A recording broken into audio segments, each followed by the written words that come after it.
Hi, I'm Thanks Too Much, and today we're going to be taking a look at Titanfall 2 and why its single player is considered to be one of the best single players of the last generation of consoles. We'll also be taking a look at the multiplayer a little bit. With that being said, let's take a closer look. From our current location, we will have to improvise. It's easy to forget now, but the original Titanfall was a semi revolutionary game because of the new ideas it presented strictly on the multiplayer side of its gameplay. The idea of mechs in multiplayer wasn't something new per se, but the type of agility that the player had as a pilot in combination with mech warfare was a mix that brought refreshing ideas to the multiplayer table that was being dominated by the likes of Call of Duty, Battlefield, and Halo. Pilots are basically Titanfall's version of Space Marines, who have the distinction of also operating mechs, and the idea that you have to be specialized to even get in a mech gives the fact that you are a pilot a little more weight than your average sci fi Space Marine. However, the original Titanfall also lacked greatly on the single player side of things. So much so that the single player was really just a bunch of glorified multiplayer maps thrown in with non playable characters chatting about the game's quote unquote story. The single player was half baked, and if you owned the 360 version of Titanfall, you didn't even get this half assed single player as most of the work was put into the then current generation of consoles. Even if you did play Titanfall on the PC or Xbox One, you only got one or two decent levels in the single player that showed what a robust Titanfall single player campaign could have been if more effort was put into it, which makes the fact that they didn't even more frustrating. Small showcases of possible lore for a bigger sci fi universe could be seen in these single player levels, and this also showed that the multiplayer gameplay mechanics could cross into a very fun single player campaign.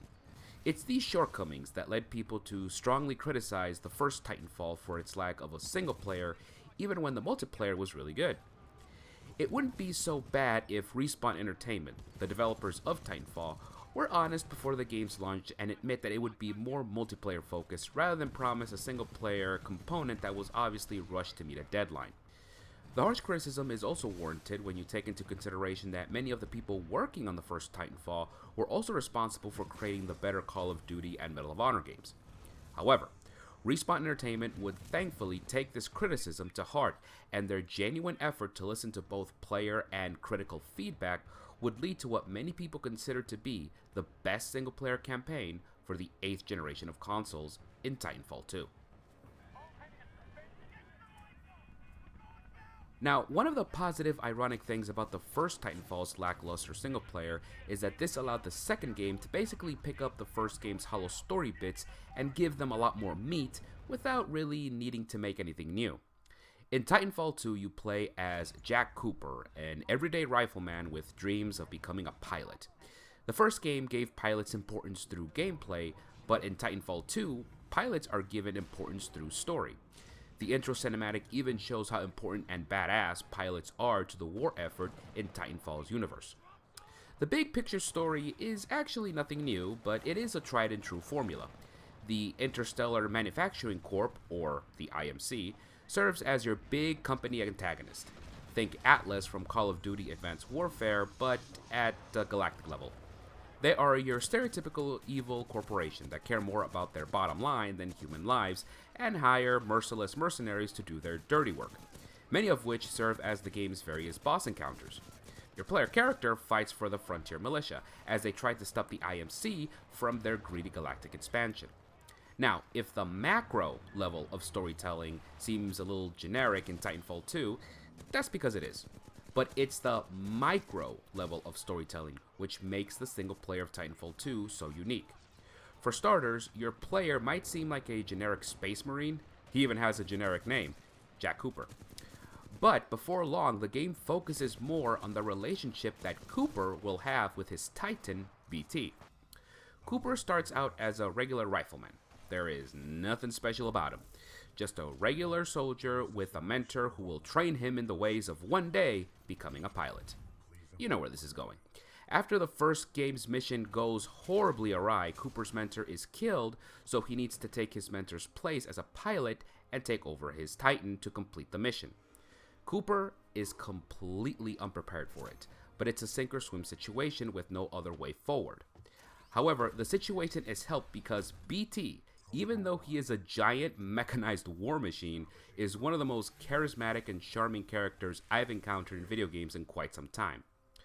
BT's charisma comes out thanks to the relationship that both it and Cooper develop as the campaign goes on. BT is a machine, so he takes everything that Cooper says literally to hilariously awkward and sometimes even heartwarming results. It's BT's literal attitude that helps Cooper slowly but surely feel more confident that he is able to take on the responsibilities that he has as a new pilot. BT even offers words of assurance when Cooper feels that he has not yet earned the ranking of a pilot, with no forced irony. BT is almost like a dog in his loyalty to his pilot, but he will also offer helpful tips and, at times, even like constructive criticism. He's a great companion this way, and this makes it easy to forget that you are speaking to a giant mechanized war machine. Throughout the campaign, Cooper and BT will have various conversations, ranging from funny to dire.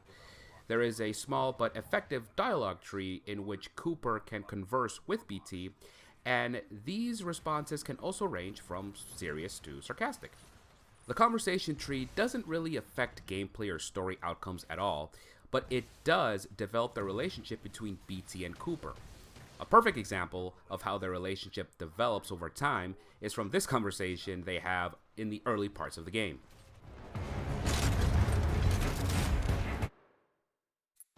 Pilot, this Titan weapon is an advanced design and may give us a tactical advantage. I think somebody's in love. A human's concept of love requires admiration, attraction, devotion, and respect. Conclusion. I am 50% in love. That was pretty hilarious, and even funnier by BT's dry yet sincere wit. It's these conversations that really make the player believe that BT is more than just Cooper's Titan, and that Cooper is more than just BT's pilot. They're companions, they're friends, and it's absolutely delightful how the game continuously pulls the rug from under you when you think it is just going to be another generic space sci-fi shooter with no room for character development like in so many other shooters.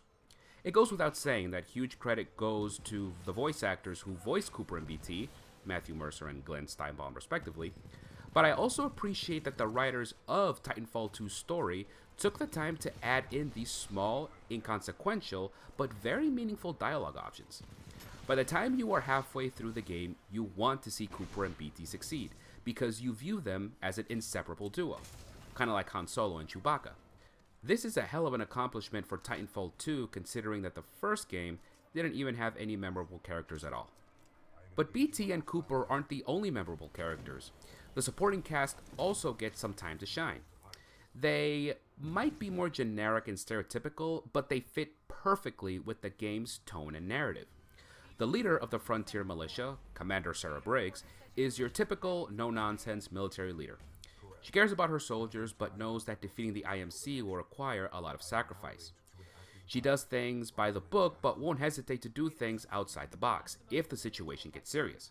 She's a badass this way, and will lead her troops into the heat of battle herself. It also doesn't hurt that she looks a lot like Vasquez from Aliens. Blisk is your main antagonist, and like Sarah Briggs, he fulfills his role as the bad guy asshole you love to hate. He's the leader of the mercenary group that is hired by the IMC to do their dirty work, and even though Blisk is a cardboard cutout bad guy, he is written and voice acted in such a fine and ridiculous way that you just can't help but be sucked in by Blisk's sadistic charm. He speaks with an Australian accent because, of course he does, but it's very clear that the voice actor is having fun portraying Blisk, and that fun bleeds into the player. The other mercenaries under Blisk's command also get their time to shine as boss battles, and each have a unique personality and Titan to go with that personality. My personal favorite is Richter, who speaks with a thick German accent, and it's more than obvious that the voice actor is doing a horrible Arnold Schwarzenegger impression on purpose. That sounds really stupid. It actually is not. It fits perfectly with the tone and vibe Titanfall 2 is going for. Not to mention that Richter is also a reference to the 1990 movie Total Recall, where the bad guy is named Richter. The only character that is wasted is the actual leader of the IMC, General Martyr, who appears maybe twice in the game and is just a boring antagonist. He's the leader of the IMC, and he's evil, and, well, that's it. Even his obligatory evil speech, which talks about how human life is expendable, is hidden in a computer terminal in a part of the game that can easily be missed. This is a shame because in a game oozing with unique character personalities, the fact that the actual leader of the big bad IMC is so absent is a bit of a letdown. General Martyr's only unique aspect is that he kind of looks like Malcolm McDowell, which I guess is something. Still, one boring character can't take away the abundance of memorable characters that will make the time players spent in Titanfall 2's campaign completely worth it. Thankfully, Titanfall 2's level design and gameplay mechanics are just as polished as its characters. We are talking about a game where you get to pilot big mechs after all, so the level design needs to accommodate for big open spaces when piloting BT, as well as smaller corridor areas when Cooper needs to go at it alone. For the most part, Jack can exit and enter his Titan whenever he pleases, but there are hints as to what is best in any given situation. Some subtle, some not so much, which still encourages light experimentation of when to be a pilot and when to be a soldier. In an interview with VentureBeat, Respawn Entertainment talked about how they first brainstormed wild and fun ideas that would make the single player fun, and later trimming those ideas in a way that would make sense with both narrative and gameplay. And they really did go all out when it comes to wild ideas. The game starts simple enough, but soon you'll be traversing through time, be hung upside down, and even have a spectacular mech battle that can best be described as Mech D-Day. All these ideas seem to be way too out of control to be connected in any specific way, but Respawn ingeniously uses the simplicity of the narrative to make everything you do make sense. As mentioned before, there is a level that uses time travel that completely changes the way the player approaches combat situations. The time device Jack uses does look a little too similar to the time device used in the criminally underrated game Singularity, but at least for everything Titanfall 2 borrows, it gives something back. Now, why are you able to travel through time exactly? Well, because the IMC found a great source of power, very originally called the Ark. And it's so powerful that it can distort space and time. And it can also destroy planets as well, which is very bad news for the Frontier Militia if the IMC figure out how to use it and destroy their homeworld. Now, slight sarcasm aside, this is really all the explanation you need to have a time travel level in this game. Plain, simple, and to the point. Is it original? No, not in the slightest. But it's damn fun, and that sincere focus on fun is sustained throughout the game thanks to these simple but brilliant ideas connected through a narrative thread that is equally simple but very functional. Another great example is the artificial environment level. The level is wonderfully disorienting as trees, houses, and cars are built to make mini neighborhoods. At first, you don't know what these artificial environments are for, but it soon becomes apparent that this is the domain of Ash. Ash is also one of the mercenaries you have to deal with, and it's more than obvious that she is an artificial construct. Her thing is making artificial environments and then using prisoners of war to test out different battle scenarios against armed robots and smaller sized mechs. She's basically what the AI in the movie Ex Machina would do if she got herself a factory. The implications of what Ash likes to do in her free time is fucked up, to say the least. But what's great is that the game doesn't shove this in your face. The game knows the player is too busy having fun. And that's okay. Fun comes first. But it's also great to know that beneath that fun is also a story that has many interesting yet disturbing implications should you decide to look deeper into it. After all, people who have grown up with games like the original Doom have gone back and have successfully looked at these games through a more thorough and meaningful perspective, which is great because it shows that video games were always important even when they were considered kids' toys or too immature to have any meaning. Of course, eventually the game drops all pretense of deeper meaning and just goes full out adrenaline rush on you. The last 3 levels of the game have you fight in a big Titan battle and go through a huge air chase sequence before finishing it all off with a gun that automatically aims for your enemies' heads before an upgraded BT with a smart gun shows up for the grand finale. And let's just get this out of the way. It's sick, it's dope, it's fucking cool. Sarah Brick says, stand by for Titanfall, and I'm like, oh hell yeah, fuck you IMC, pew pew pew bang, boom. But what I think needs to be appreciated is how much work it took beforehand to get to this high level of fun and adrenaline that occurs in the last 3 levels of the game. It is a statement of how much the developers at Respawn Entertainment wanted to make sure Titanfall 2's single player stood out amongst other games. To escalate the already impressive fun factor in the last third of the game requires skill and timing. After all, you want the player to arrive at this epic final third, so the game remains fun and engaging until the last part where it finally lets loose and goes full on balls to the wall action.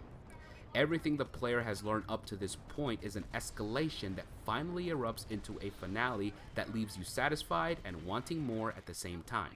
The relationship between Jack and BT, the simple but competent story, the Titan gameplay mechanics, pilot movement, it all comes together so that when the game hits overdrive, the player already knows what to do and what's at stake. It's brilliant. I cannot overstate how awesome the final third of this game is. It's like an opera crescendo that could only be sung by the legendary Luciano Pavarotti. There have been complaints that the game is short, and on lesser difficulties you can finish it in under 6 hours. However, this is a perfect example of quality versus quantity. The journey in Titanfall 2 might not be long, but it does stay with you long after you put the controller down. Now, usually I would not talk about a game's multiplayer. I'm not really a multiplayer guy, and the majority of the time I'm good at multiplayer is usually by chance rather than skill. But Titanfall 2 has a distinction of being the only game I play in multiplayer that I genuinely do enjoy. The last time I was engaged in a game's multiplayer this much was with Halo 2, and while I've tried my hand at other multiplayer games like Battlefield 1 and Smash Bros for my 3DS, none really stuck around long enough for my attention. This led me to think deeply as to why I enjoy the multiplayer in Titanfall 2 so much, because it's not like it's beginner friendly for anyone coming late to the party. I remember being owned time and time again when I first started, so the multiplayer did not look like a place for a casual player like myself. But the more I played, the more I learned how to use its mechanics to make me a good player. Sometimes. There is actually more strategy required in Titanfall 2's multiplayer than many might expect. If you're like me, you prefer to play attrition, which is basically this game's version of team deathmatch. Every game starts like any deathmatch from other games. You find the enemy, kill them, score points. The more you kill, the faster you have access to your Titan. Your pilot being able to run on walls, double jump, and get to areas you would not be able to otherwise makes the movement of the player fun, but you need more than this to make your game stand out, especially when the multiplayer market is being owned by juggernauts like Halo, Call of Duty, and Battlefield.